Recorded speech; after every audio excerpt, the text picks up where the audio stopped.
বাইরে অসহ্য দুর্গন্ধ, সন্দেহ থেকে ভাঙা হয় ঘরের তালা, আর ভেতরে মিলল অর্ধগলিত মরদেহ।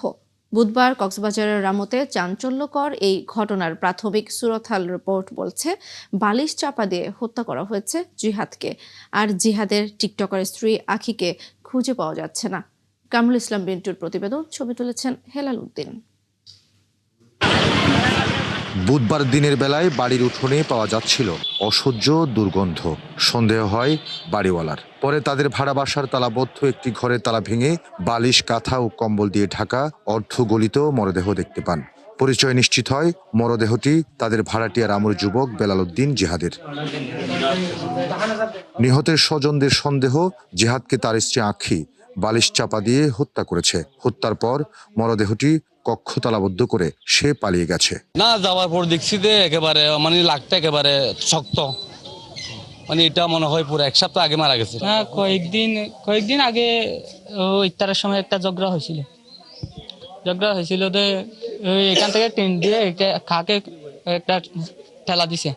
তো মালিকের ছেলে যেটা আছে এটা, আর মালিক আয়সা বলছো তোমরা কালকে থেকে বাসা ছেড়ে দাও। তার আর কিছু জানি না। মায়া বই বাইরে 4-5 দিন আগে হয়ে চার গুন্ডা লাগা দিয়ে মারে ফেলাই মায়া বই বেয়ে দিল দহি। বাড়িওয়ালা জানান, আখির আগেও সংসার ছিল, সে টিকটকে আসক্ত ছিল। দুজনের বিয়ে ছেলে পক্ষ মেনে না নিলে প্রায় 2 মাস আগে তারা বাসায় ভাড়া ওঠেন।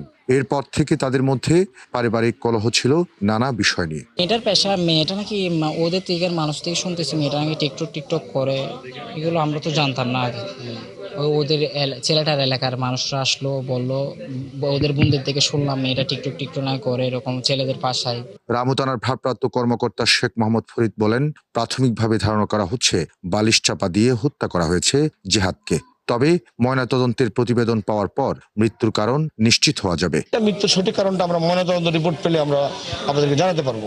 হ্যাঁ, তাদের সংসারে ছোট একটা বাচ্চা আছে, 2 মাস বয়সের একটা বাচ্চা আছে। বাচ্চা ওই মহিলার সাথে করে নিয়ে গেছে। 3 দিন আগেই সে বাইরে যে তালা দিয়ে এখান থেকে চলে গেছে। জিহাদ আখি দম্পতির 2 মাস বয়সী একটি কন্যা সন্তান রয়েছে। নিহত জিহাদ রাজারকুল ইউনিয়নের 9 নম্বর ওয়ার্ডের হাজিপাড়া এলাকার আবুল কাশিমের ছেলে। এখন আখিকে খুঁজে বের করার চেষ্টা চলছে বলে জানিয়েছে পুলিশ। এলাকার লোকজনের দেওয়া তথ্য অনুযায়ী আখি রোহিঙ্গা পরিবারের মেয়ে। কামরুল ইসলাম মিন্টু, 71, কক্সবাজার।